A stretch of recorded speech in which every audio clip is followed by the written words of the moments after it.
Hola, en este día te damos la bienvenida a una charla muy especial de la Iglesia Pionera. Puede cambiar tu vida. Te invitamos a que te suscribas a nuestro canal en YouTube, La Iglesia Pionera. Puedes suscribirte allí y recibir todas las notificaciones de nuestros videos que estamos posteando allí para ti. Tenemos una gran cantidad de enseñanzas que yo sé que te van a edificar. También estamos transmitiendo por la página de Facebook La Iglesia Pionera. Allí también estamos tratando acerca de temas relacionados con la adoración a Dios.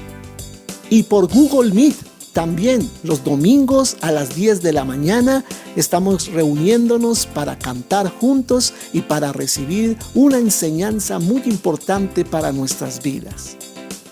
Nuestra personería jurídica especial es la 1049 del 13 de agosto de 2015 ante el Ministerio del Interior como la Iglesia Pionera.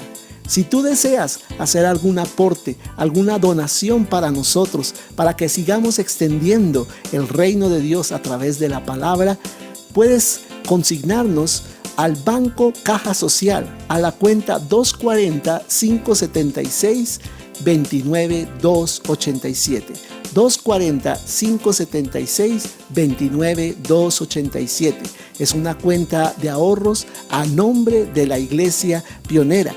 Nuestro NID es 900-904-746-0. Así que bienvenida sea toda donación que en tu corazón haya puesto Dios para nosotros. Y sin más preámbulos, te damos la bienvenida a este tiempo de enseñanza que va a ser de mucha edificación.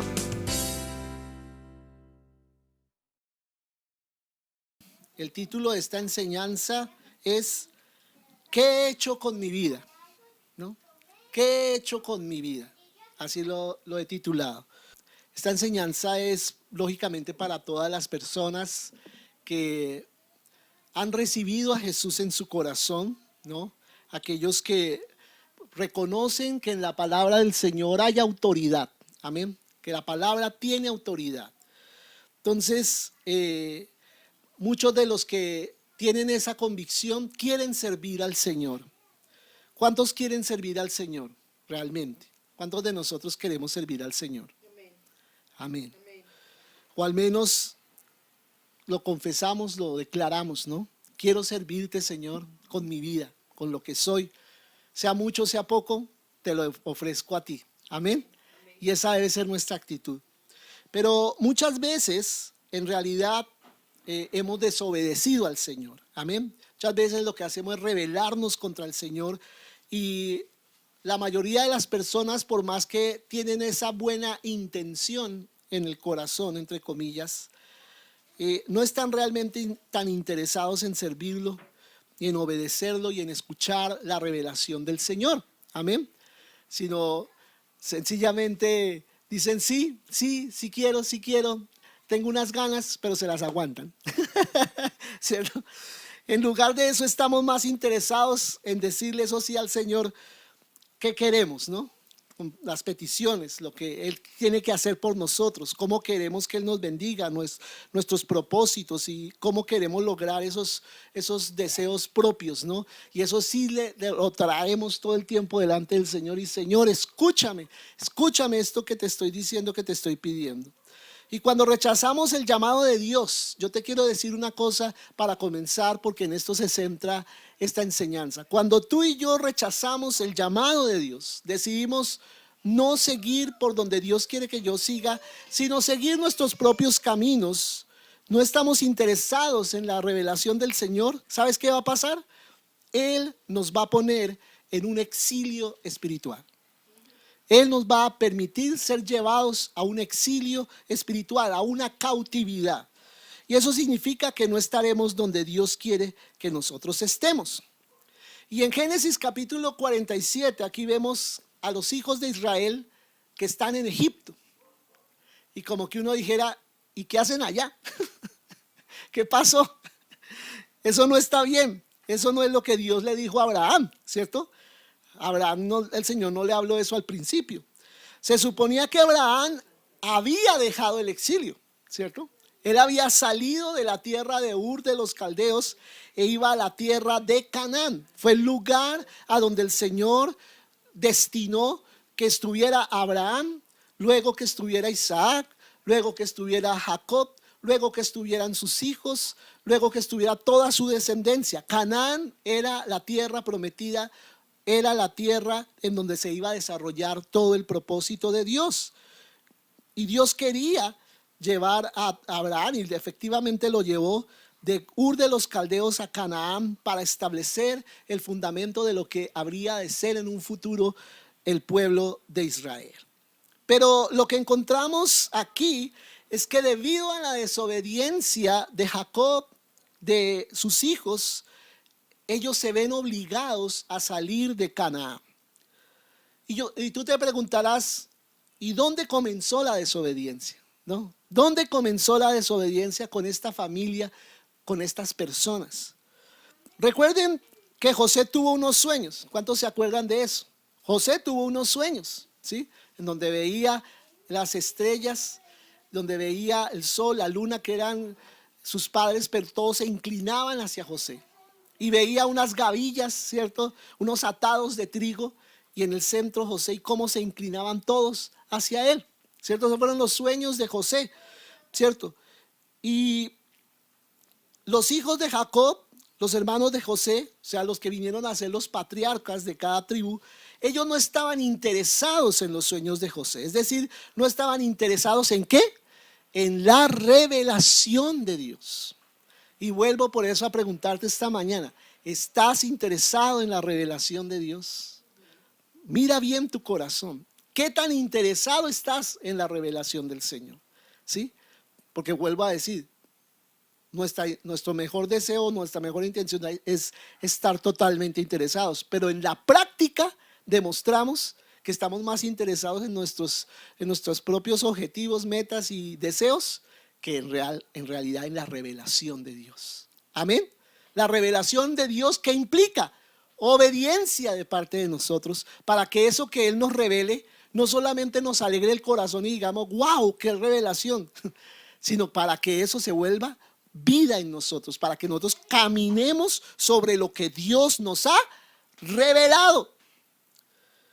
Y los hermanos de José no estaban interesados en la revelación de Dios. ¿Cómo demostraron que no estaban interesados? En que no se interesaron en los sueños que él tuvo. No vieron a José como un emisario de parte de Dios. No vieron a José como un canal a través del cual Dios no solo le estaba hablando a José, sino le estaba hablando al pueblo de Israel. Más bien, ¿qué quisieron hacer? Matar a José. Esa fue la primera intención, ¿no? Porque tuvieron envidia del soñador y quisieron atacar al instrumento de la revelación de Dios. Pero al final no lo mataron, sino que hicieron, lo vendieron y se lo llevaron como esclavo. Fue llevado ¿a dónde? A Egipto, ¿cierto? Él fue llevado a Egipto como esclavo. Y hay un principio en la Biblia que dice, con la medida que midas, serás medido. Y vamos a recibir aquello que nosotros le hicimos a los demás. Y ahora los hijos de Israel también están en Egipto. ¿Quién lo iba a creer? 20 y pico de años después, ahora son ellos los que se ven obligados a ir a Egipto. Y en pocas generaciones, si nos damos cuenta en la historia del transcurso del nacimiento de los hijos de Jacob, en pocas generaciones ellos también estarán en esclavitud. Lo que desearon para José ahora les ha venido a ellos. ¿Por qué? Por rechazar la revelación de Dios. Y tenemos que entender que este exilio no más duró 430 años, no más. No más. Eso fue un ratico ahí, ¿cierto? ¿Cuánto piensas demorar en tu exilio? ¿Cuántos años? ¿Cuánto tiempo? ¿O cuántos meses? ¿Cuántos días? ¿Cierto? Depende de nuestra respuesta ¿a qué? A la revelación de Dios, a la palabra del Señor. Ahora veamos esta situación desde el punto de vista de Dios. ¿Qué hizo Jacob? Él también, cuando escuchó los sueños de José, no respondió como debería. ¿Y qué pasó? Falló al no atender esos sueños, al no ponerle atención a esos sueños. Él escuchó los mismos sueños que escucharon sus otros hijos, las palabras que dijo José, y él escuchó esas palabras, pero no obedeció. Él no se dispuso de la manera correcta a esa revelación que Dios estaba dando a través de su hijo. Jacob sabía que había algo importante en esos sueños de José, reflexionó sobre esos sueños, guardó esos sueños en su corazón, en su memoria, y dijo: qué sueños tan hermosos, esto viene de Dios. Pero el problema es que no respondió. Jacob no respondió a esos sueños con determinación, y por eso no le impidió a los hermanos de José hacer lo que hicieron. ¿Por qué? Porque simplemente dijo: muy lindo y todo, pero ¿cómo me veo yo en ellos? Él no dijo eso. Muestre a ver, ¿qué tengo yo que ver con esos sueños? ¿Qué me está hablando el Señor? ¿Y cuántas veces nosotros estamos escuchando aquí palabra tras palabra, enseñanza tras enseñanza, pero la dejamos pasar y no decimos en nuestro corazón: ¿qué tengo que ver yo en esa revelación? ¿Qué tengo que ver yo en esa palabra? Tanto los hermanos de José como su mismo papá, a pesar de todo lo que amaba a José, menospreciaron a José, menospreciaron al mensajero. Tal vez juzgaron los sueños nada más por lo que vieron en el mensajero. Pero es mi hijo, diría Jacob. Y los otros: es mi hermano y uno de los más chiquitos. Eso que le vamos a poner cuidado a ese muchacho, ¿cierto? Y muchas veces menospreciamos el mensaje de Dios por el mensajero a través del cual viene el mensaje. Pero recuerden que la palabra dice que el Señor ha puesto un tesoro en vasos de barro. Él no ha puesto los tesoros en vasos de oro, que digan: ay, el oro, uy, sí, eso sí llama mi atención.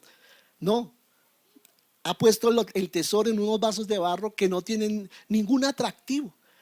¿Lo atractivo dónde está? Por dentro. Por dentro. Entonces yo te quiero decir: no pases por alto la revelación del Señor. No pases por alto, porque si no vas a terminar en un exilio, según lo que dice aquí la palabra del Señor. Entonces ellos llevaron a cabo su plan. Los hijos de Jacob vendieron a José como esclavo, y ahora Jacob, sus hijos y sus nietos, todo lo que le pertenece a él, todo lo que ellos dijeron: el que se fue José y nosotros sí nos vamos a quedar siempre acá. ¿Qué terminaron haciendo? Descendiendo a Egipto. ¿Quién se iba a creer que Jacob y sus hijos iban a terminar en el mismo lugar que los hijos quisieron que terminara José? Alguien podría decir que de pronto esa era la voluntad de Dios, así era que Dios quería las cosas. Bueno, puede ser la voluntad, pero permisiva de Dios, no la voluntad perfecta, porque tú sabes que existe una voluntad perfecta y una voluntad permisiva de Dios. ¿Qué quiere decir una voluntad permisiva? Es una voluntad en donde Dios permite, como dice la palabra, permite ciertas cosas o usa ciertas cosas en nuestras equivocaciones para que se vuelvan a lo último en provecho, pero no era el camino que Dios quería. Amén. O sea, él las usa de todas maneras, pero no era lo perfecto de Dios para nosotros. Es el resultado de que Dios no puede impedir que las personas decidan pecar. Eso es una voluntad permisiva. O sea, bueno, si tú ya eliges pecar, hacer lo que no es correcto o no hacer lo que yo te estoy diciendo, pues sufre las consecuencias. Y aún a pesar de eso me voy a glorificar. Amén. Aún a pesar de eso me voy a glorificar, pero no es mi voluntad perfecta. Cuando una persona está en pecado, no está experimentando lo mejor de Dios, lo que Dios tiene para su vida. No está viviendo en la voluntad de Dios. ¿Por qué? Porque está en pecado. Y una persona en pecado no puede estar disfrutando de la plenitud de Dios. Dios quería que Jacob y sus hijos estuvieran en Israel, Pero como eligieron ellos el pecado, eligieron también el exilio. Si tú eliges el pecado, vas a terminar en el exilio. Pero Dios es fiel. Amén. Y no nos va a dejar ni nos va a abandonar. Esa es la gran promesa que tenemos. En la palabra dice enfáticamente que cuando Dios le hablaba a Jacob personalmente, le dice: no tengas miedo de ir a Egipto. Así le dijo el Señor cuando estaba allá todavía en Canaán. No tengas miedo, Jacob, de ir a Egipto, porque estaré contigo y te traeré de vuelta. Pero eso no se refería personalmente solo a la vida de Jacob. Después de decir te traeré de vuelta, le dice: y por cierto, le dice el Señor, y por cierto, Jacob, José tu hijo, él pondrá su mano sobre tus ojos. ¿Qué quiere decir eso? Él pondrá su mano sobre tus ojos, dice Génesis 46, versículo 4. Y eso significa que Jacob se iba a morir, ¿cierto? Que muchas personas mueren con los ojos abiertos y ¿qué hacen? Cerrarle los ojos. Dice: no te preocupes, que el que te va a cerrar los ojos es José. Pero en Egipto, ¿sí? Jacob nunca más volvió a Canaán. Jacob no iba a experimentar en su vida esa restauración completa. Él se había alejado lo suficiente de Dios como para poder recuperar ese lugar donde Dios quería que él estuviera. Y eso es lo más fatal que le puede pasar a una persona: alejarse del llamado y el propósito de Dios. Hay personas que se alejan y dicen: ahoritica vuelvo. No, eso es una vueltica allí. Me voy al mundial un momentico y vuelvo otra vez aquí. No me demoro. Y ese no me demora a veces dura años y a veces nunca pueden volver. Entonces ten cuidado con alejarte del propósito de Dios. Y sabes una cosa, a pesar de Jacob saber que no iba a poder recuperar lo que tenía en Dios, Jacob no se rindió. Era anciano ya, él era ya un viejito, pero no se rindió. Todos nosotros, de uno u otro modo, nos hemos rebelado contra Dios en algún momento. Hemos desobedecido. No nos hemos apasionado por las cosas del Señor. Le damos prioridad a otras cosas en el corazón y decimos: no, después me comprometo más. Después me dejo usar más por Dios. Después, primero esto, primero aquel, primero esto, primero aquello. Y no nos comprometemos con Dios. No nos apasionamos por las cosas de Dios. Y lo que estamos aprendiendo es que este tipo de comportamiento trae consecuencias, como las trajo sobre Jacob y sobre sus hijos. Y por eso Jacob no regresaría vivo a Canaán, sino que los hijos de Israel traerían su cuerpo, traerían sus restos, traerían sus huesos, pero Jacob en vida ya no vería más la tierra prometida. ¡Qué tristeza! Dios había destinado para Jacob la tierra prometida para siempre, y Jacob tuvo que salir y nunca más pudo volver. ¿Por qué? Por su desobediencia. Amén.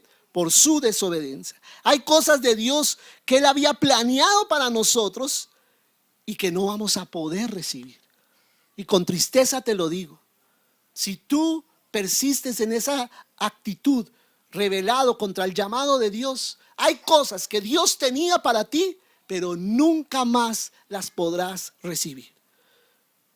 Pero te digo lo mismo que le dijo el Señor a Jacob: no te rindas. Amén. No te rindas. Aunque es posible que no tengamos una restauración completa, como fue lo que le pasó a Jacob, una restauración completa de lo que Dios había planeado para nuestra vida, entendamos que mientras estemos en este mundo, el énfasis debe ser el reino de Dios. Amén. Tú y yo, al conocer a Cristo, ya no vivimos para el mundo, vivimos para Cristo, vivimos para el Señor, vivimos para extender el reino de Dios. Nuestro énfasis es vivir una vida que gire alrededor de los propósitos del reino de Dios y haciendo lo que Dios nos ha llamado a hacer en el lugar donde estamos hoy. Amén. Ese es el propósito. Aquí en Génesis 47, por esa razón, a veces es un poco, lo desanima un poco a uno el leer ese capítulo, por esa condición.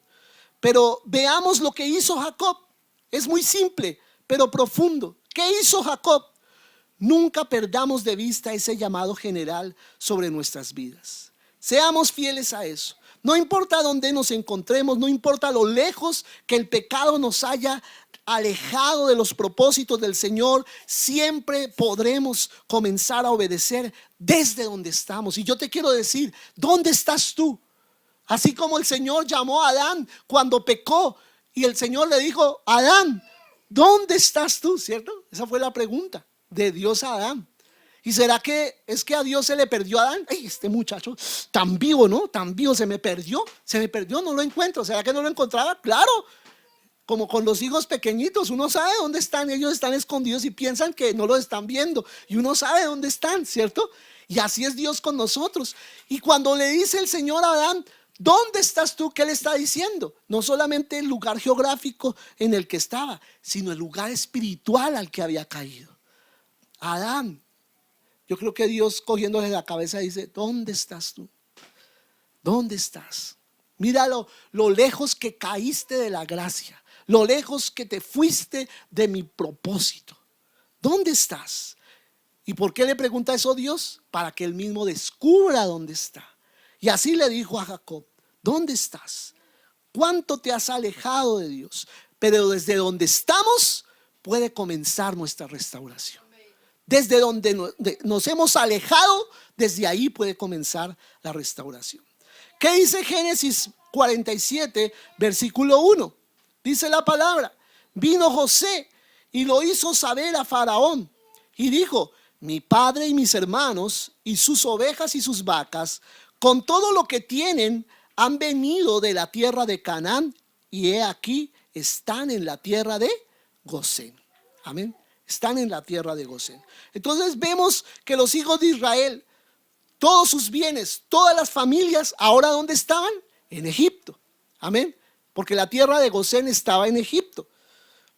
Vemos que José se ha encargado de poner a su familia en una ubicación. ¿Cuál? Gosén. Amén. Gosén. Y Gosén tenía varios propósitos de parte de los egipcios para darles ese lugar a los judíos, a los israelitas. Amén. ¿Qué propósitos tenía? Primero, Gosén quedaba como en la frontera de Egipto, hacia el lado norte, un poco hacia el este, donde queda Canaán. O sea, es el puente entre Canaán y Egipto. Luego, si venían ejércitos desde la Mesopotamia y pasaban por Canaán para invadir Egipto, al primer pueblo que se encontraban, ¿quién sería? Los israelitas en Gosén. Entonces era como una almohadita que tenía ahí Egipto para que no les atacaran directamente a ellos. Amén. Esa era una de las ventajas. En segundo lugar, era una tierra que era solo para pastos e iba a tener ahí mano gratis que le iba a administrar esa tierra y le iba a producir a Faraón. Tenía muchas ventajas el hecho de que Faraón fuera inteligente y pusiera al pueblo de Israel allí, ¿cierto? Muchas ventajas. Entonces vemos que José puso allí a su familia. ¿Por qué los puso en Gosén? Y eso es muy importante. Hay una razón física y hay una razón espiritual para que ellos estuvieran en Gosén. Generalmente en nuestra vida, las decisiones de nuestra vida involucran esos dos aspectos.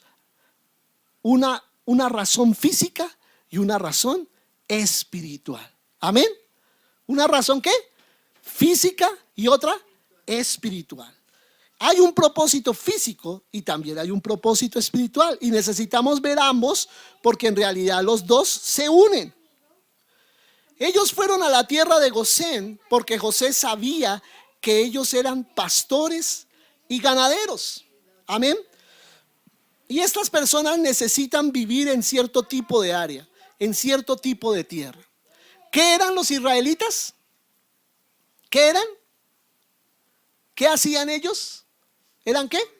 Pastores y ganaderos. O sea, ¿cuidaban qué?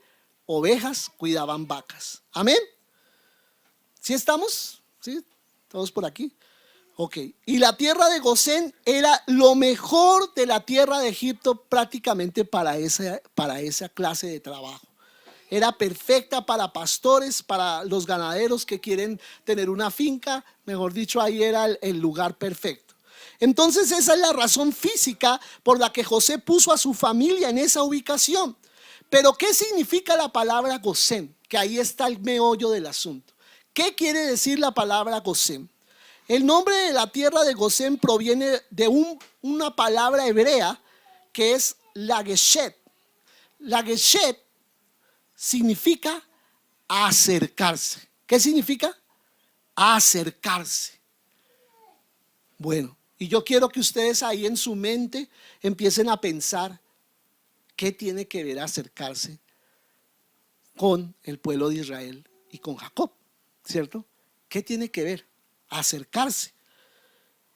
Dios quiere poner al pueblo de la tierra de Israel, en la tierra de Gosén. Y todo lo que hizo José lo hizo en obediencia a Dios y se sometió continuamente a la revelación del Espíritu Santo. Cada decisión que José tomó se basó en la revelación de Dios. Dios puso a Israel espiritualmente en la tierra de Gosén porque ellos debían aprender cómo acercarse a Dios. Amén. Amén. Ellos estaban alejados de Dios. Ellos estaban en pecado. Ellos estaban separados del Señor y del propósito de Dios. ¿Y qué pretendía Dios? Acercarlos nuevamente a Él. Amén. Y yo te quiero decir, acercándonos a Dios es donde comienza nuestra restauración. Amén. Cuando nos empezamos a acercar a Dios, cuando nos acercamos correctamente al Señor, debemos entender que si queremos experimentar la restauración hasta donde nos sea posible en esta vida, necesitamos aprender ¿a qué? A acercarnos a Dios correctamente. Ese es el propósito del exilio. Y por eso ellos están allí en la tierra de Gosén. ¿Para aprender a qué? A acercarse al Señor. Versículo 2. Y dice: y de los postreros de sus hermanos tomó 5 varones y los presentó delante de Faraón. O sea que literalmente está diciendo aquí el extremo de sus hermanos. Es lo que quiere decir. Puede ser que eran de los varones más jóvenes que tenía allí la familia extendida de José. No necesariamente sus hermanos. Algunos estudiosos dicen que no estaba hablando de sus hermanos literales, de esos 11 hermanos que tenía José, sino que entre sus parientes, o sea, sus sobrinos, sus sus demás familiares que habían allí, llevó ante el faraón a los que eran menos reconocidos entre su familia. Y hay distintas explicaciones de por qué José trajo a los menos reconocidos ante el faraón. Habla de un número. ¿Qué número es? Ahí en ese versículo. Dice que escogió ¿cuántos? 5. Esto también nos ayuda a interpretar lo que quiere decir. Él tomó 5 hombres. ¿Por qué? Porque el 5 en la Biblia representa algo incompleto. Algo incompleto. El 5 es el número de lo incompleto en Dios. Algo falta. Así que José no tomó a los más fuertes. José tomó a los que tenían, tampoco tomó a los que tenían la mejor presentación, sino que tomó a los que eran menos representativos de entre sus hermanos y los puso ¿dónde? Ante el faraón. Amén. Él trajo a esas personas ante el faraón. Dice el versículo 3: y faraón dijo a sus hermanos: ¿cuál es vuestro oficio? Y ellos respondieron a faraón: pastores de ovejas son tus siervos, así nosotros como nuestros padres. Amén. Entonces, la mayoría de las Biblias dice que cuál es su oficio, ¿no? Pero la palabra ahí en el hebreo es maasé, que significa cuál es tu obra o cuál es tu actividad. Y hay mucho significado en esa frase, ¿cuáles son tus obras?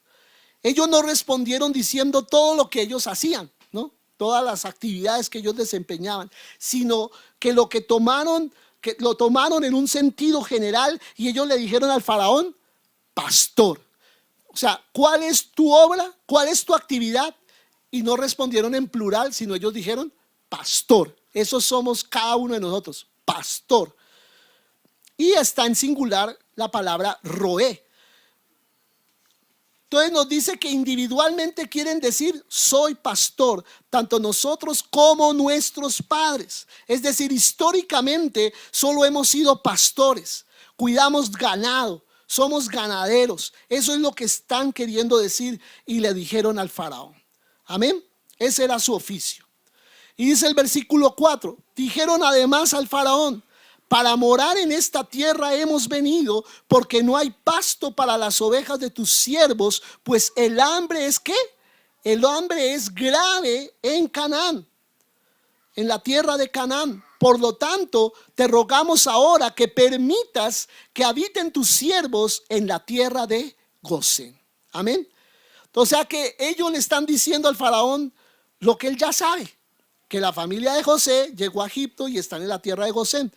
Y lo que le han dicho una y otra vez es que son ¿qué?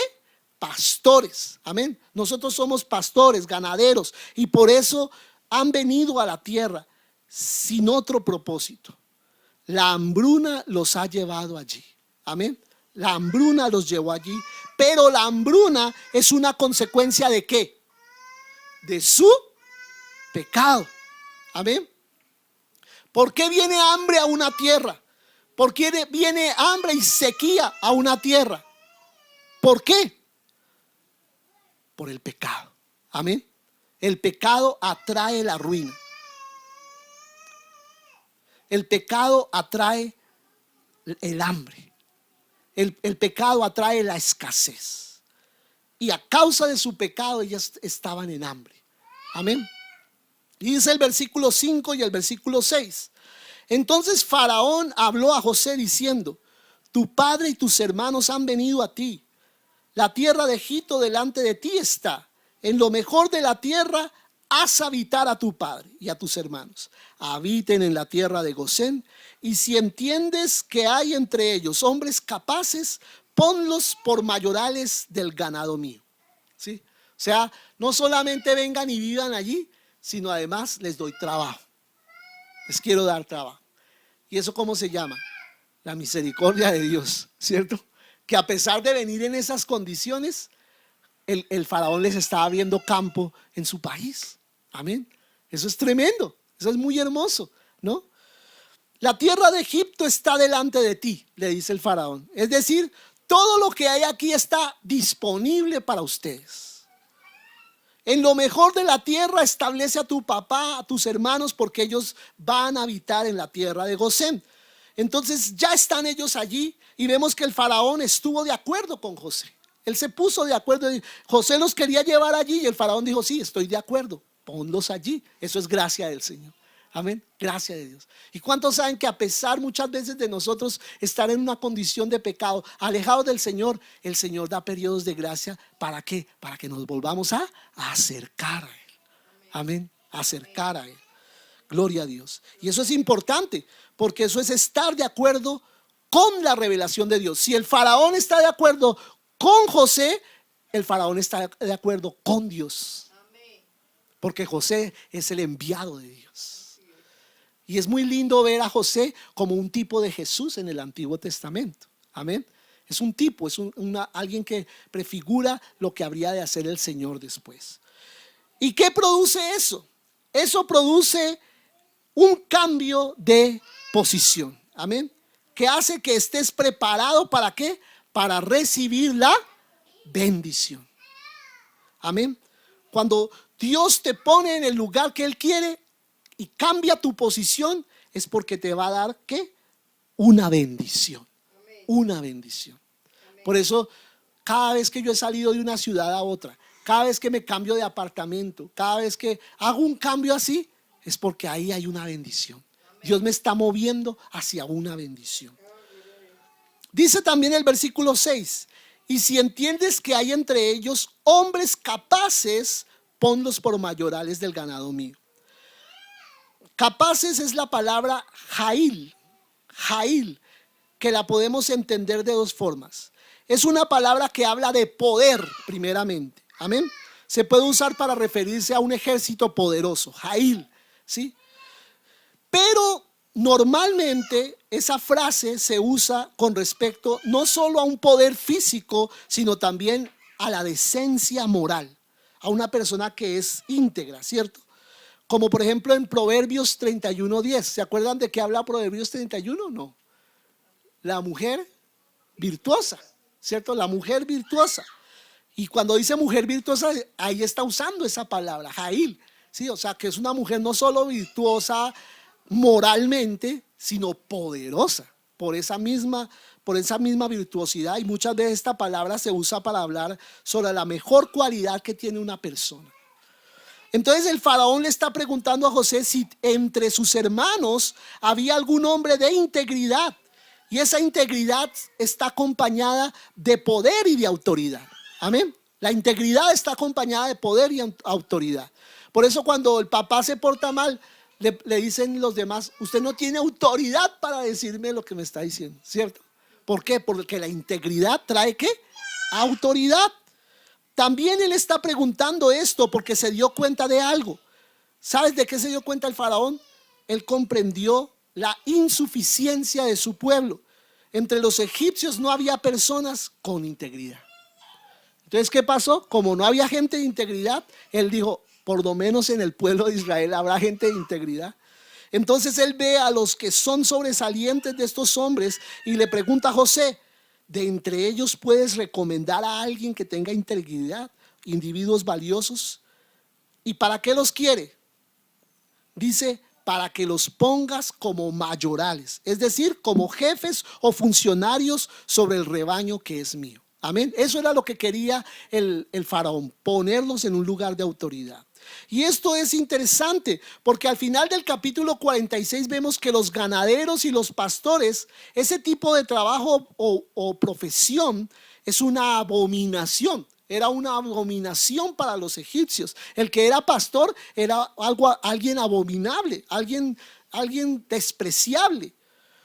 El faraón estuvo de acuerdo con José. José hizo todo de acuerdo a la revelación del Señor. Tremendo. Él siguió las indicaciones que Dios le fue dando. Entonces, como el faraón estuvo de acuerdo con José, él estaba de acuerdo entonces con los propósitos de Dios, con el plan de Dios.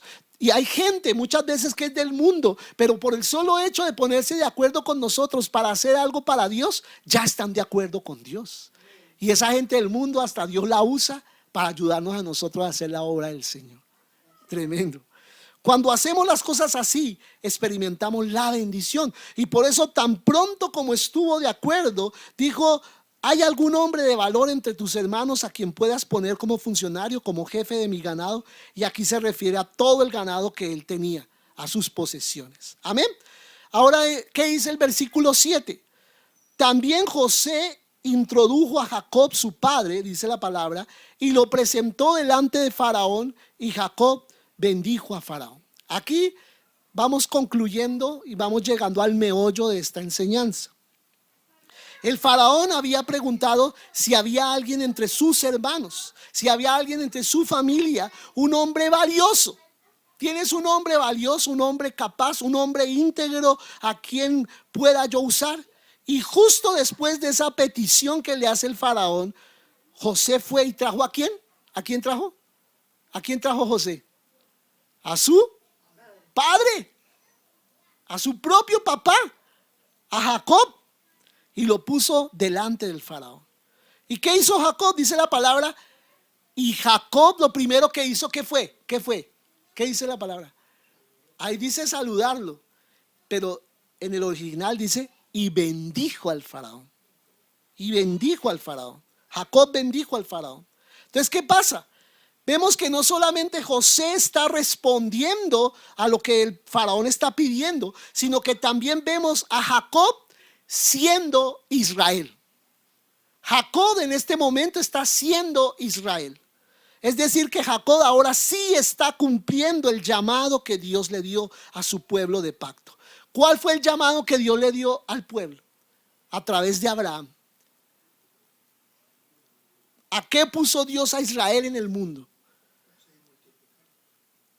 Y algo más: crecer, multiplicarnos y bendecir al mundo, bendecir a las naciones. ¿Y qué estaba haciendo Jacob? Lo primero que hizo al entrar delante del faraón fue bendecirlo. Tremendo, tremendo.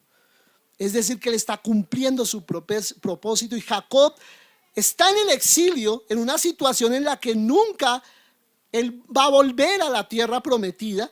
Pero ¿sabes una cosa? Jacob no se queja. Él sabe que esas son las consecuencias de sus actos. No cae en desesperación, no se desanima, no culpa a los demás. Por culpa de este o aquel es que estoy aquí en estas condiciones. Él sigue adelante, no se rinde, sino que hace, bendice al faraón. Bendice al faraón. Así Jacob comienza ese proceso de restauración al convertirse en la persona que Dios lo ha llamado a ser. ¿Qué llamó a ser Dios a Israel? A bendecir a las naciones. Entonces el faraón le hace una pregunta muy interesante a Jacob, y esta me pareció muy especial. Le dice en el versículo 8, dijo faraón a Jacob, ¿qué le preguntó? ¿Cuántos son los días de los años de tu vida? ¿Qué le preguntó? ¿Cuántos son los días de los años de tu vida? Y este es como un modismo hebreo que tiene un gran significado. Muchas veces pensamos en nuestra vida de una manera muy amplia, muy general, pero debemos darnos cuenta de que nuestra vida consta ¿de qué? De años, y cada año consta ¿de qué? De días. Cada año tiene días. Esto es muy importante, porque el faraón le pregunta no por los años solamente, sino por los días. No es algo de pronto muy profundo, todos sabemos eso, pero este es el problema.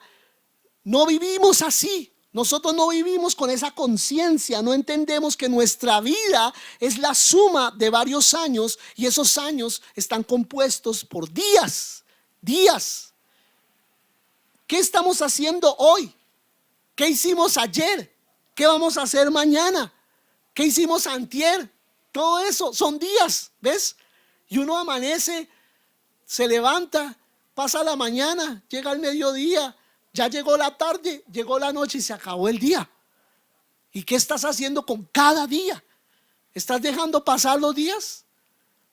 ¿O estás aprovechando los días? Nuestra vida está hecha de días, y esos días se van a convertir ¿en qué? En años. Ahora veamos lo que le responde Jacob a esa pregunta tan filosófica e importante que le hace el faraón. ¿Qué le respondió? Porque esta información es también muy importante. Dice el versículo 9, y Jacob respondió a faraón. Escucha, le responde del mismo modo: los días de los años de mi peregrinación son 130 años. Pocos y malos han sido los días de los años de mi vida. Tremendo lo que dice Jacob, ¿no? Y no han llegado a los días de los años de la vida de mis padres, en los días de su peregrinación. Y esa respuesta a mí me mató. Esa respuesta a mí me pareció impresionante. Esa respuesta de Jacob. Jacob dijo al faraón: los días y años de mi peregrinación son ¿cuántos? 130 años. O sea, son 30 y 100, ¿sí? 30 más 100. Y las palabras son pocos y malos. Y el 30 y el 100 tienen un significado. El 30 habla del 3, de la revelación. Y el 100 habla del 10, que es algo completo. O sea, Dios, ¿a qué trajo a Jacob a la tierra de Egipto? A revelarle que ya su peregrinación estaba completa. Ya lo que tenía que hacer en la tierra ya lo había hecho y ya no había más que hacer, ¿sí? Tenía que resignarse que eso era todo. Las palabras que él usa son pocos y malos. Han sido esos años, pocos y malos. Y en hebreo es meat y ra. Pocos y malos, meat y ra. Meat significa pequeño. O sea, en este caso es como si él dijera: estos días han sido insignificantes. Tremendo, ¿no? Han sido insignificantes. O sea, ha pasado el uno tras el otro y no han dejado nada. Han sido insignificantes. Y ra, que quiere decir malo, y eso está en plural, como malos. Ahora, cuando dice malo, no está hablando solo de maldad pura. Él está usando la palabra ra en su sentido adecuado, que significa fuera de la voluntad de Dios. O sea, no solamente han sido días insignificantes, sino fuera de la voluntad de Dios. Tremendo que uno tenga que reconocer ya viejito que muchos de los días que uno vivió han sido desperdiciados, fuera de la voluntad de Dios y contra los propósitos de Dios. Entonces, lo que leemos aquí, lo que deberíamos aprender para nuestras vidas al traducirlo correctamente, él está diciendo: he vivido hasta ahora 130 años y hasta ahora mi vida ha sido bastante insignificante. De hecho, he hecho muchas cosas que están en contra de la voluntad de Dios. Terrible que uno al final de sus días se describa de esa manera, ¿no? Qué triste. 130 años. Yo podría decir que es el doble de la vida de muchas personas en la tierra que viven hasta los 70, 80 años. Y él ya tenía 130 años, no se había muerto todavía, pero ya estaba describiendo su vida como un desperdicio. ¿Por qué? Por estar fuera de la voluntad de Dios. Tremendo. Y vamos a entender algo. Jacob tiene 130 años y está diciendo: al reflexionar sobre mi vida, he vivido una vida insignificante en comparación con lo que Dios quería hacer. ¿Sí ves? ¿Sí es claro? O sea, mi vida ha sido insignificante en comparación de lo que Dios quería que fuera esa vida, de lo que Dios quería hacer conmigo. Y es una palabra de exhortación que quiero yo lanzarles a todos, y lógicamente para mí mismo. Hey, mi vida está siendo de significado. Cada día que he vivido sobre la tierra está teniendo como el impacto que debía haber tenido, ¿cierto? Y dice Jacob: y la razón de eso, de que haya sido así mi vida, es que he dejado de hacer repetidamente la voluntad de Dios. Porque uno se puede equivocar una vez, dos, pero siempre escogiéndose a sí mismo en lugar de escoger a Dios, tenaz. En comparación, sigue diciendo Jacob, en comparación con lo que han sido los días de años de mi vida, no he alcanzado los días y los años de la vida de mis padres en los días de sus peregrinaciones. O sea, ellos me superan. Abraham e Isaac me superan en lo que ellos hicieron con sus vidas sobre la tierra. Todos vivimos con un propósito, amén. Todos vinimos a esta tierra, en el caso de Jacob, a la tierra de Canaán. Y vinimos todos con un llamado que nos fue dado. O sea, sobre nosotros, sobre nuestra frente espiritualmente, hay una marca en donde Dios dice: este fue diseñado para esto, para este lugar, para esta época y para vivir estos años y hacer estas cosas. Amén. Hay un llamado, hay un propósito de Dios que nos fue dado. Y en comparación con mis ancestros, dice Jacob, Isaac y Abraham, mi vida no ha alcanzado lo que sus vidas lograron. Cuando comparo sus peregrinaciones con la mía, veo que ellos llegaron a la tierra, murieron en la tierra, transmitieron su herencia a la siguiente generación, pero mi vida palidece al compararla con ellos, porque estoy aquí fuera de la tierra de Israel. O sea, el solo hecho de Jacob estar en Egipto ya era una evidencia que estaba fuera de la voluntad de Dios. Ya era una evidencia. Tremendo. Sin embargo, a pesar de eso, Jacob no se rinde. Jacob sigue adelante. Dice el versículo 10: y Jacob bendijo al faraón y salió de la presencia de faraón. O sea, terminó la entrevista con el faraón y se fue Jacob de delante del faraón. Esta es la segunda vez que dice que Jacob bendijo al faraón. Y cuando algo se repite es para mostrar un énfasis. Y esto es muy significativo. Él lo bendijo y se fue. Y debemos resaltar lo que hizo Jacob. Él bendijo a otro. Siendo él de la familia del linaje del pueblo judío, está bendiciendo un gentil que es el faraón. Amén. Y ese es el llamado de Israel. Puede que Jacob esté lejos de la tierra prometida, pero aún así ahora está empezando a obedecer ¿qué? Los propósitos de Dios. Es el momento, a pesar de ser ya viejito, a pesar de ya estar en esa condición, se está alineando con los propósitos de Dios. Y esto lo debía hacer para que pudiera haber una ¿qué?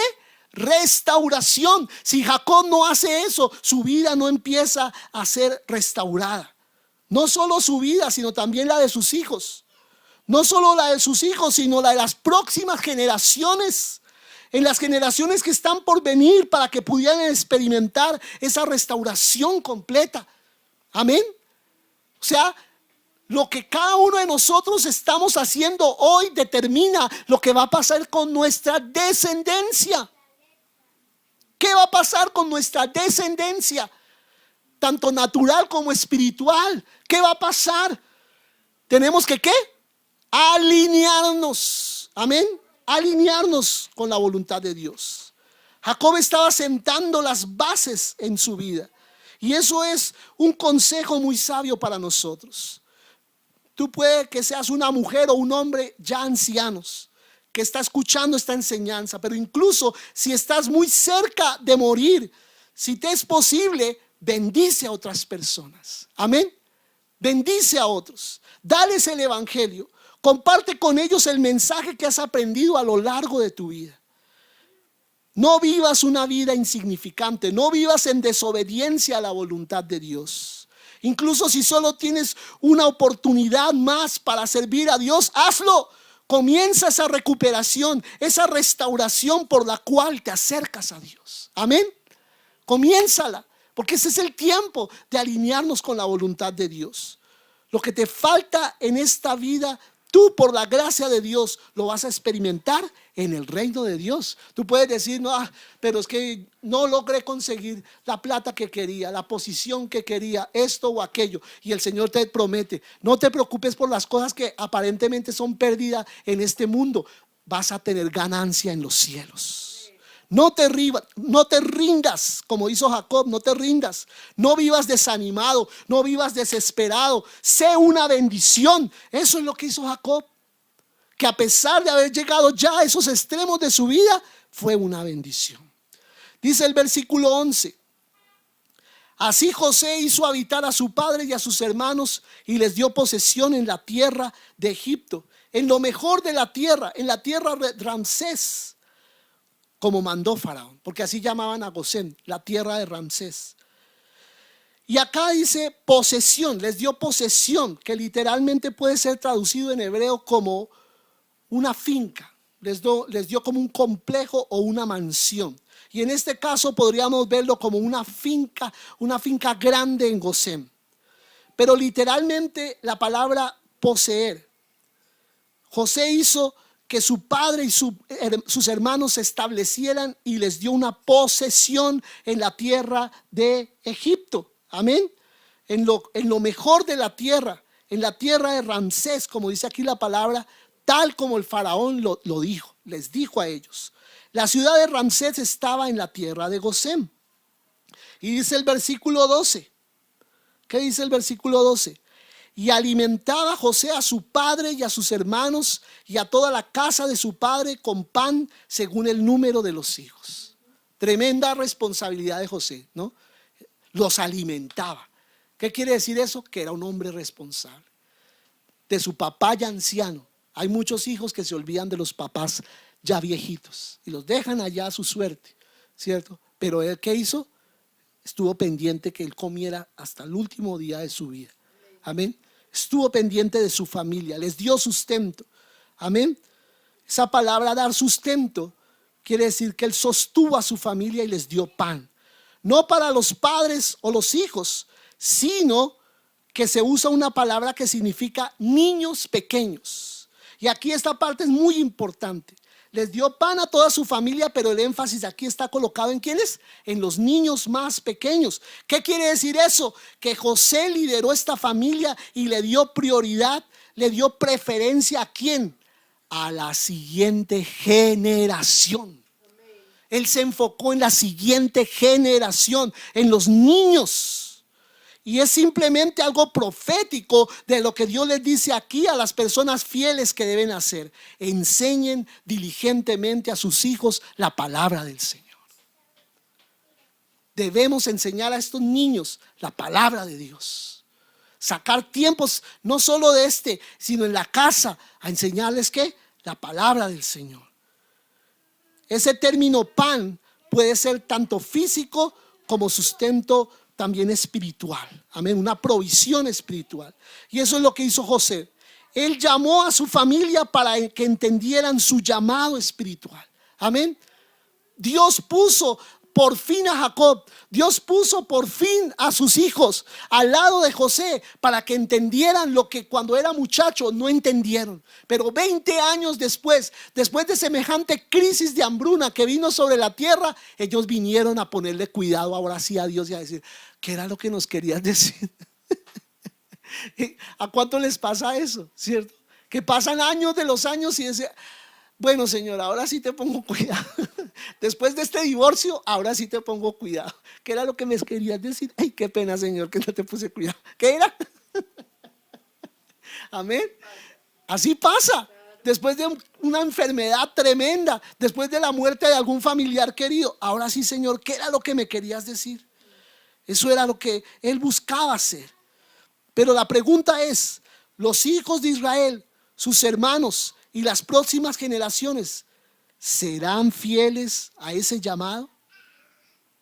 Yo te pregunto, de acuerdo a la historia de Israel después de José y sus hermanos, ¿fueron fieles al llamado? ¿Fueron fieles a esa demostración, a ese ejemplo que Jacob dio cuando bendijo al faraón? ¿O ellos se iban a apartar dejando de lado su llamado, dejando de lado la restauración, sin poner énfasis en acercarse nuevamente a Dios en fe y obediencia? ¿Qué hizo el pueblo de Israel?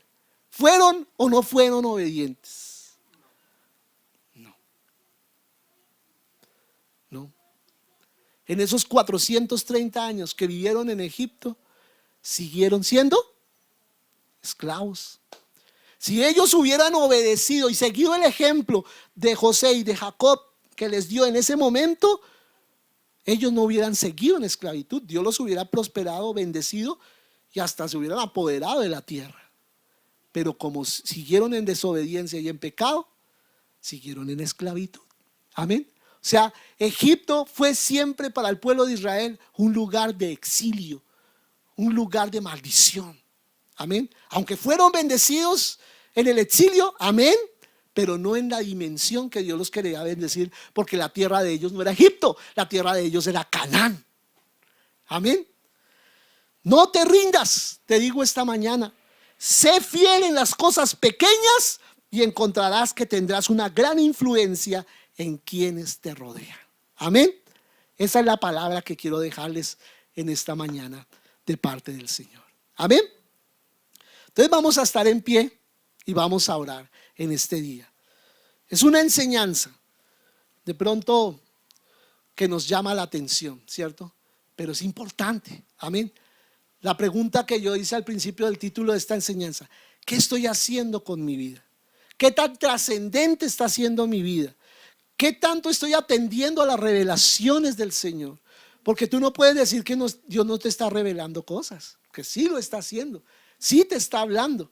La cuestión es: ¿qué estoy haciendo yo con la revelación? Amén. Bueno, Padre, esta mañana te bendecimos, te damos gracias, Señor, por hablar tu palabra a nuestro corazón.